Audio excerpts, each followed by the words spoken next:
नमस्कार, good evening. मैं हूं नुपुर जारोली जैन। चलिए बुलेटिन की शुरुआत करते हैं। खबर दौसा से, जहां पर मंडी में मजदूरों का बवाल देखने को मिला। आपको बता दें कि मंडी का गेट बंद कर करके प्रदर्शन किया और उसकी तस्वीरें गार्ड और पल्लेदार के बीच विवाद हुआ था। लगातार तस्वीरें आपकी टीवी स्क्रीन पर।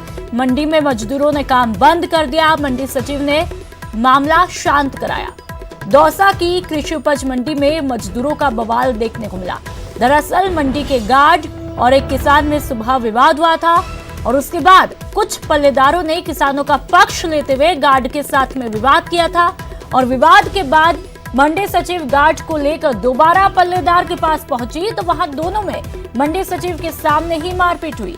घटना के बाद मजदूरों में गुस्सा और बढ़ जाता है और मजदूरों ने मंडी में कामकाज बंद करके मंडी का मुख्य गेट बंद किया और मंडी प्रशासन के खिलाफ जमकर नारे लगाए।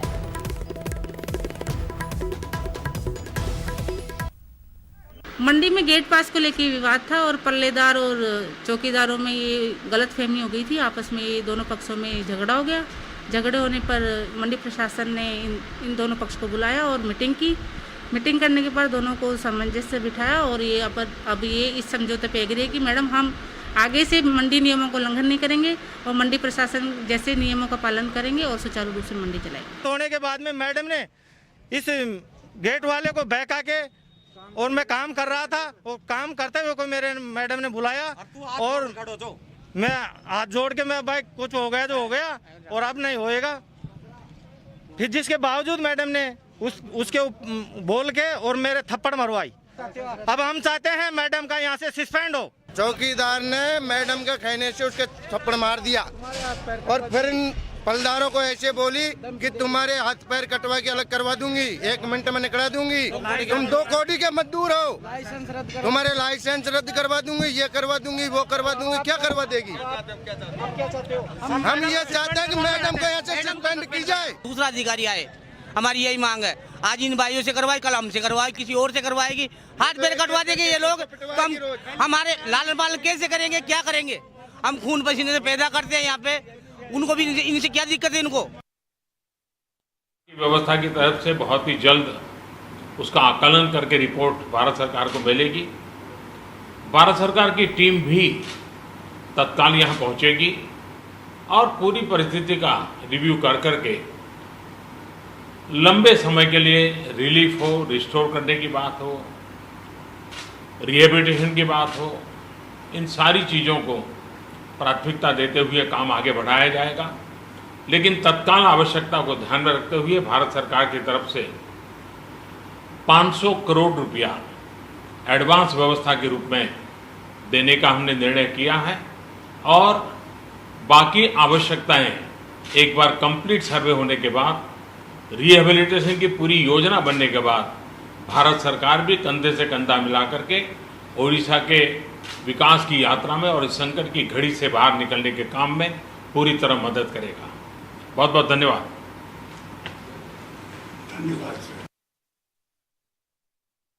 प्रधानमंत्री नरेंद्र मोदी जो हैं वो बंगाल के बाद ओडिशा दौरे पर है और जो तूफान आया उस तूफान से हुए नुकसान का उन्होंने जायजा लिया। और चलिए बात अलवर की, जहां पर महिलाओं का हंगामा देखने को मिला। महिलाओं ने विरोध प्रदर्शन किया। ठेका खोले जाने का विरोध महिलाओं के द्वारा किया जा रहा है। महिलाओं ने ठेके पर ताला जड़ दिया, ताला लगाकर नारेबाजी और प्रदर्शन किया। मौके पर पुलिस और आबकारी टीम मौजूद है और तस्वीरें आप देख लीजिए। अलवर में महिलाओं का हंगामा देखने को मिलता है। देखिए जी, ठेके से हमें इसलिए क्योंकि इस चीज़ से हमें बिल्कुल मतलब नहीं है। बाकी हम फैमिली पूरी एक साथ रहते हैं। बच्चियां भी हमारे घर के अंदर, वो भी निकलती है। हमारा निकलना मुश्किल हो जाए अगर ये ठेका खुल जाएगा तो। इसलिए हम दरख्वास्त करते हैं कि यहाँ ठेका नहीं खुलना चाहिए, जहाँ है वहीं जाना चाहिए वापस। पहले भी आप लोगों ने यहाँ पर जी, आज से कुछ साल पहले हमने इधर भी विरोध किया था, तब हमारा ठेका नहीं खुला था। हमारे पार्षद ने साथ दिया था उस टाइम और अभी भी हमारा पार्षद साथ दे रहा है। और अंग्रेजी शराब का पहले से नहीं, खुलने नहीं देंगे। और चलिए बढ़ते आगे। अब बात टोंक, जहां पर खाद बीज की दुकान में आग लगी है। शॉर्ट सर्किट के बाद में ये आग लगी और उसकी तस्वीरें, लाखों का सामान जलकर राख हुआ और मौके पर दमकल ने पहुंचकर आग पर काबू पा लिया है।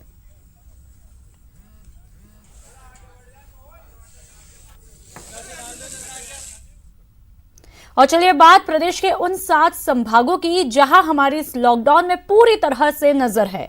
आप अपनी टीवी स्क्रीन पर जयपुर, कोटा, उदयपुर, भरतपुर, अजमेर, जोधपुर, बीकानेर की तस्वीरें देख पा रहे हैं। एक एक संभाग का आज का सूरत हाल आपको बताएंगे। हर संभाग का कोरोना ग्राफ भी आप तक पहुंचाएंगे। कहां बढ़ा वायरस का वॉर और कहां मिली राहत। तो चलिए अब चलते हैं अपने सहयोगियों के पास और जानते हैं कैसा है उनके शहर में कोरोना का ग्राफ। प्रदेश में लगातार पॉजिटिव मरीजों की संख्या में इजाफा होता जा रहा है, लेकिन ये इजाफा प्रवासी जो आ रहे हैं उन्हीं के मामलों में देखने में आया है। प्रवासी पॉजिटिवों की संख्या बढ़कर 1184 हो गई। ये संख्या कल 2 बजे तक की रिपोर्ट में 1099 थी। प्रदेश भर में आज 150 नए पॉजिटिव केस आए। इस तरह से अब तक पॉजिटिव मरीजों की संख्या 6377 हो गई है। लेकिन एक सुखद तस्वीर भी है कि इस संख्या में 3562 ऐसे मरीज हैं जिनकी पॉजिटिव से रिपोर्ट निगेटिव हुई है और 3187 मरीज ऐसे हैं जिनको विभिन्न अस्पतालों से डिस्चार्ज किया जा चुका है। प्रदेश में अब कुल 2663 एक्टिव केस ही हैं। आज मुख्यमंत्री अशोक गहलोत ने आयुर्वेद समेत भारतीय चिकित्सा पद्धति से जुड़े हुए चिकित्सकों की आज वीडियो कॉन्फ्रेंसिंग की और उनके काम की सराहना की। इधर वंदे भारत मिशन के तहत आज पहली फ्लाइट लंदन से जयपुर पहुंची और इस फ्लाइट में 148 प्रवासी राजस्थान आए हैं। उदयपुर में आज भी 12 संक्रमित मरीज सामने आए हैं और इसके साथ ही उदयपुर में कुल संक्रमित मरीजों की संख्या कुल 445 हो गई है। आज संक्रमित आए मरीजों में 7 संक्रमित मरीज कांजी का हाटा और उसके आसपास के इलाके के हैं, जो कि उदयपुर का प्रमुख हॉटस्पॉट है और जहां से करीब 90% से ज़्यादा पॉजिटिव केस सामने आए हैं। इसके अलावा माइग्रेंट भी आज सामने आए हैं और जो प्रवासी हैं उनके परिवार के सदस्य भी अब सामने आ रहे हैं। तो इसके साथ ही एमबी चिकित्सालय का स्टाफ लगातार संक्रमित होता जा रहा है, जो कि एक बड़ी चिंता का विषय है। आज भी एमबी चिकित्सालय का एक स्टाफ संक्रमित पाया गया। तो वहीं कल की अगर बात करें तो कल भी 2 मेडिकल स्टाफ संक्रमित पाए गए थे। हालांकि जो पहले संक्रमित स्टाफ था उनकी रिपोर्ट नेगेटिव आई है। रेडियोग्राफर सहित कुछ नर्सेस की रिपोर्ट नेगेटिव आई है, जो राहत जरूर देती है। लेकिन लगातार एमबी चिकित्सालय के विभिन्न जो इलाके हैं उनमें कोरोना संक्रमण फैल रहा है और इसे रोकने के लिए चिकित्सा विभाग और हॉस्पिटल प्रबंधन लगातार प्रयास कर रहा है, लेकिन उसमें सफलता नहीं मिल रही है। उदयपुर में लगातार मामले बढ़ते जा रहे हैं। हालांकि कल की अगर बात करें तो कल दोपहर 2 बजे से आज सुबह 10 बजे के बीच में एक भी मामला नहीं आने के चलते जो शहरवासी हैं उनके मन में ये विश्वास जरूर पैदा हुआ था कि शायद अब ये कोरोना की जो चेन बढ़ती जा रही है इसे रोकने में स्थानीय प्रबंधन सफल होगा। यही नहीं, जो प्रभारी आशुतोष एटी पेडनेकर लगाए गए हैं उन्होंने कल भी मैराथन दौरा किया था, तो वहीं आज भी ग्रामीण अंचल में पहुंचे हैं। सलूम्बर और गोगुंदा इलाके के क्वारंटाइन सेंटर्स का दौरा करने पहुंचे हैं। वे यहाँ पर क्वारंटाइन सेंटर्स की स्थिति देख रहे हैं और साथ ही ये कोशिश कर रहे हैं कि पूरी व्यवस्थाओं को देखते हुए कोरोना की जो ये चेन बढ़ती जा रही है इसे रोकने में सफलता मिल सके और उदयपुर जो कि आखिरी स्टेज में हॉटस्पॉट के रूप में उभर के सामने आया है, इसे हॉटस्पॉट से बाहर निकालकर यहाँ की जनता को भी लॉकडाउन 4 की सुविधाएं मिल सके। उदयपुर जिला कलेक्टर ने कंटेनमेंट जोन एरिया जो है उसे लेकर आज रिव्यू किया। रिव्यू में पहले पूरे निगम क्षेत्र को कंटेनमेंट जोन घोषित कर रखा था, जिसके चलते यहाँ पर लॉकडाउन 4 की सुविधाएं छूट की लोगों को सुविधा नहीं मिल रही थी। लेकिन आज जिला कलेक्टर ने 4 थाना इलाकों को कंटेनमेंट एरिया से बाहर कर दिया है।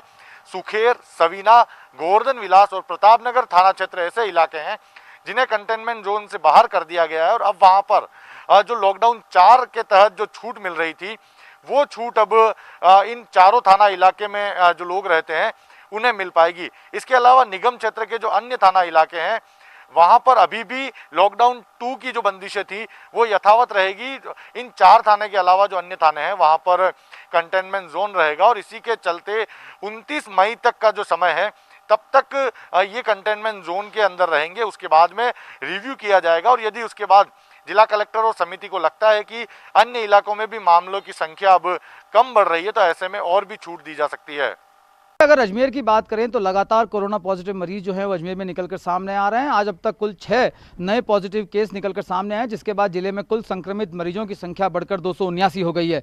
हालांकि इनमें से अच्छी खबर यह है कि 228 मरीज जो हैं वो इलाज पाकर ठीक हो गए हैं और क्वारंटीन सेंटर्स में हैं, जबकि 66 ऐसे मरीज हैं जो पूर्ण रूप से स्वस्थ होकर अपने घर की ओर निकल पड़े हैं। इस सबके अलावा देखा जाए तो जिले में कुल एक्टिव केस की संख्या जो है वो महज 46 रह गई है। बड़ी खबरों की अगर हम बात करेंगे तो टिड्डियों का आक्रमण जो है लगातार जिले में जारी है। आज किशनगढ़ विधानसभा क्षेत्र के कई गांवों में जो है टिड्डियों ने आक्रमण किया है, जिसके बाद कृषि विभाग और सांसद भागीरथ चौधरी जो है वो गांवों पर पहुंचे हैं और वहां छिड़काव कर टिड्डियों से राहत दिलाने के प्रयास किए जा रहे हैं। सबके अलावा इसी मुद्दे को लेकर आज मुख्यमंत्री अशोक गहलोत ने तमाम जिलों से सीधे जुड़कर वीडियो कॉन्फ्रेंसिंग से जुड़कर टिड्डी नियंत्रण पर लेकर जो है व्यापक दिशा निर्देश दिए हैं और अजमेर के अब तक के काम को काफी सराहा भी है। इस सबके अलावा बात की जाए तो रेलवे ने आज से जो है अपने रिजर्वेशन विंडोज जो है वो ओपन कर दी हैं और अजमेर रेल मंडल की बात करें तो कई स्टेशन पर आज से रिजर्वेशन विंडोज खुल गई हैं। अजमेर स्टेशन की बात करें तो यहाँ पर एक विंडो को सुबह 8 से शाम 8 बजे तक के लिए खोला गया है। 2 शिफ्टों में ये काम होगा और साफ तौर पर जो रेलवे सुरक्षा बल है उसने यात्रियों से अपील की है और उनको हिदायत भी दी है कि वो किसी भी तरह से जो रेल टिकट की दलाली करने वाले लोग हैं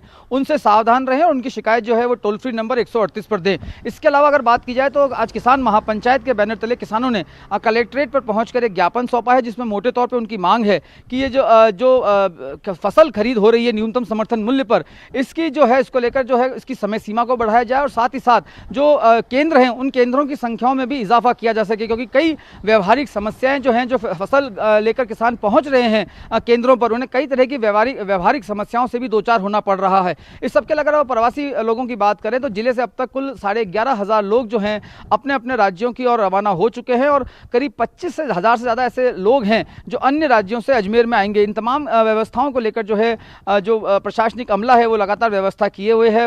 लगातार जो गजेंद्र सिंह राठौड़ हैं जिला परिषद के सीईओ, जो इसके नोडल अधिकारी भी हैं, वो लगातार जो है संवाद स्थापित करके लोगों को अपने अपने राज्यों में भेजने और वहां से आने वाले लोगों के लिए क्वारंटाइन सेंटर की व्यवस्था को देख रहे हैं। सबके अलावा मेडिकल और हेल्थ डिपार्टमेंट की टीम लगातार घर घर सर्वे और स्क्रीनिंग का काम कर रही है। अब तक करीब 24 लाख से ज़्यादा लोगों की स्क्रीनिंग की जा चुकी है और 45,000 से ज़्यादा लोगों को होम क्वारंटाइन किया जा चुका है। कोशिश यही की जा रही है कि लॉकडाउन 4.0 में जिस तरह से रियायतों का दायरा बढ़ा है उसको देखते हुए किसी तरह की लापरवाही नहीं हो, इसलिए लगातार सोशल डिस्टेंसिंग और फेस मास्क को लेकर सख्ती जो है वो बढ़ती जा रही है। साथ ही साथ जो रियायतों में कल से जिस तरह से राजस्थान रोडवेज की बसें जो है 55 रूटों पर चलना शुरू होगी, हालांकि अजमेर को इसका लाभ नहीं मिलेगा। अजमेर से एक भी रोडवेज की बस जो है वो नहीं संचालित हो पाएगी।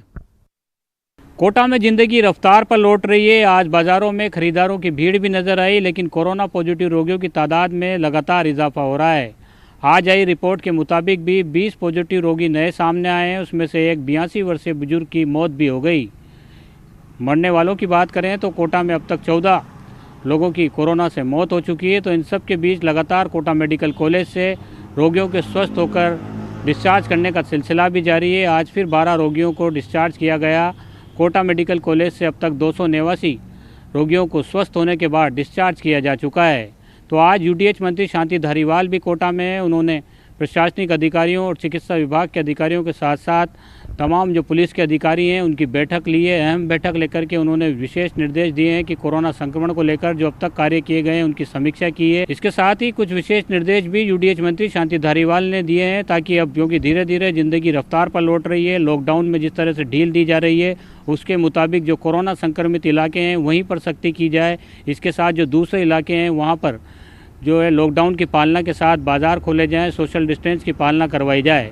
तो इन सब के बीच यूडीएच मंत्री शांति धारीवाल ने आज कोटा में 900 करोड़ के सरकार के जो प्रोजेक्ट चल रहे हैं उनकी सबकी साइट पर जाकर के समीक्षा की, अवलोकन किया और अधिकारियों को निर्देश दिए कि गुणवत्ता के साथ ये सभी प्रोजेक्ट समय पर पूरे हो सकें।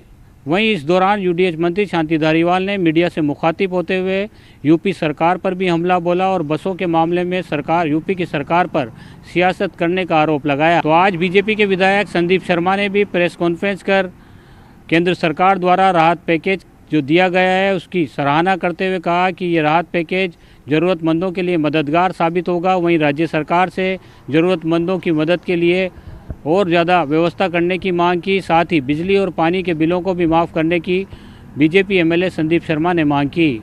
तो कोटा रोडवेज प्रशासन भी दूसरे जगहों पर जिस तरह से रोडवेज का संचालन किया जा रहा है बसों का, उसकी तर्ज पर बसों को चलाने की तैयारी कर रहा है। हालांकि कोटा रेड जोन में है, ऐसे में आंशिक तौर पर बसों का संचालन कोटा रोडवेज से कल से किया जा सकेगा। जिला कलेक्टर से कोटा रोडवेज प्रशासन ने अनुमति मांगी है। ऐसे में जो कोटा के आसपास के ग्रीन जोन और ऑरेंज जोन के जो क्षेत्र हैं वहाँ पर बसें भेजी जा सकती है। तो हाड़ौती में लगातार भीषण गर्मी का दौर भी जारी है। मौसम विभाग ने 26 मई तक हीट वेव की चेतावनी दी है। तो टिड्डी दलों की दस्तक के बाद कृषि विभाग और राजस्व विभाग भी सतर्क हो गए हैं। आज टिड्डी दल झालावाड़ के झालरापाटन क्षेत्र में देखा गया। उसके बाद विभाग की टीमें मौके पर पहुंची और बचाव कार्य शुरू किया गया। लगभग लाखों लोगों की स्क्रीनिंग अब तक की जा चुकी है और आज भी चिकित्सा विभाग की टीमें शहर के कई इलाकों में पहुंची और वहां पर स्क्रीनिंग का काम में शुरू किया। तो वहीं छावनी क्षेत्र में आज बड़ी तादाद में सैंपल लिए गए।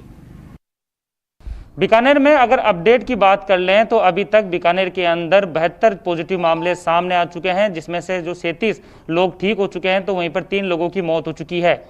कल देर रात पंचारिया चौक नोखा के अंदर एक कोरोना पॉजिटिव मिलने के बाद चिकित्सा विभाग अलर्ट हो गया है। वहीं आज CMHO doctor BL Meena Nokha पहुंचे और वहां पर उन्होंने पंचारिया चौक में सभी लोगों की जो सैंपलिंग की और इसके साथ ही लोगों को सोशल डिस्टेंस बनाने की बात भी कही।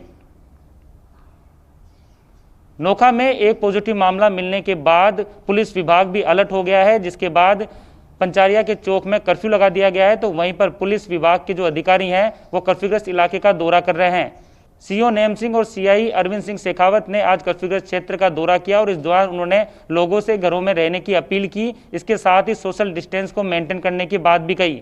वहीं कल हुए नगर निगम विवाद मामला भी आज भी तूल पकड़ता हुआ नजर आया। आज जो सभी पार्षद थे वो नगर निगम कार्यालय पहुंचे। इस दौरान उन्होंने निगम अधिकारियों की अभद्रता पर पूरी तरीके से नाराजगी जताई और खास तौर पर जमकर नारेबाजी भी की।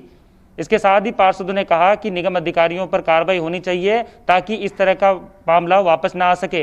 वहीं रेलवे स्टेशन पर आज टिकट के लिए काउंटर खुल गए और जिसके बाद बड़ी संख्या में जो यात्री हैं वो टिकट काउंटर पर पहुंचे। इस दौरान रेलवे अधिकारियों ने सोशल डिस्टेंस को मेंटेन करने के लिए काउंटर के बाहर गोले बना दिए गए और साफ तौर पे यात्रियों को इन गोले के अंदर रहने को कहा। वहीं आने वाले यात्री भी पूरी तरीके से सोशल डिस्टेंस को मेंटेन करते हुए नजर आए और पूरी तरीके से व्यवस्थित तरीके से खड़े भी रहे। भरतपुर के लिए आज राहत की बात ये रही कि एक भी मामला पॉजिटिव नहीं आया है। वहीं 130 मामले जो पॉजिटिव थे उनमें से अधिकांश नेगेटिव हो चुके हैं और उन्हें होम क्वारंटाइन ही कर दिया गया है। वहीं बयाना की बात करें तो बयाना में काफ़ी दिन से एक भी मामला पॉजिटिव नहीं आने के कारण प्रशासन ने राहत की सांस ली है। वहीं बयाना की बात करें तो बयाना में बाज़ार पूरी तरह से खुलने लग गए हैं। लोग भी बाज़ारों में अपने ज़रूरी सामान खरीदने के लिए आने लगे हैं। वहीं भरतपुर शहर की बात करें तो शहर में भी अब पूरी तरह से बाज़ार खुल चुके हैं। लोग अपने ज़रूरत का सामान खरीदने लगे हैं।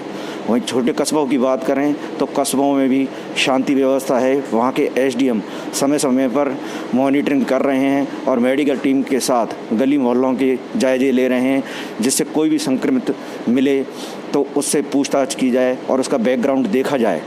वहीं जिला कलेक्टर और एसपी समय समय पर मुनादी करवा रहे हैं, जिससे लोग अपने घरों पर रहें। अगर ज़रूरी कोई काम हो तभी घरों से बाहर निकलें।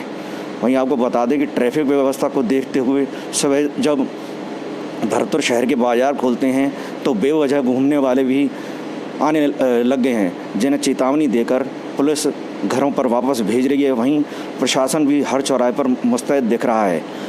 बयाना की बात है तो बयाना में तो शुरू से ही ट्रैफिक की ऐसी व्यवस्था कर रखी है कि वहाँ के सीआई ने कसाईपाड़ा में वाहनों पर पूरी तरह से पाबंदी लगा रखी है। वहाँ कोई भी वाहन बगैर इजाज़त के जा ही नहीं सकता।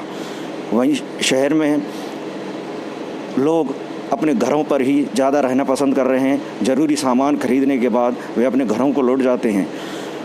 वहीं एसडीएम वगैरह जो हैं पैदल मार्च करने लगे हैं, जिससे कानून व्यवस्था दुरुस्त रहे और लोग बेवजह अपने घरों से नहीं निकलें। वहीं आज एक दुखद घटना हुई भरतपुर के नदवी में। 4 लोग एक कार से एक्सीडेंट में मारे गए जो जयपुर निवासी थे। उनके संक्रमण को देखते हुए उनका बहुत ही बारीकी से उनकी पोस्टमार्टम कराया गया जिससे कोई संक्रमण नहीं फैले। वहीं उनके पोस्टमार्टम कराने के बाद शव उनके परिजनों को सौंप दिए गए हैं। जिला कलेक्टर हर समय मुस्तैद दिख रहे हैं और वहीं प्रशासन भी अपनी लोगों की गतिविधियों पर नज़र रखे हुए हैं। और चलिए फिलहाल इतना ही। नमस्कार।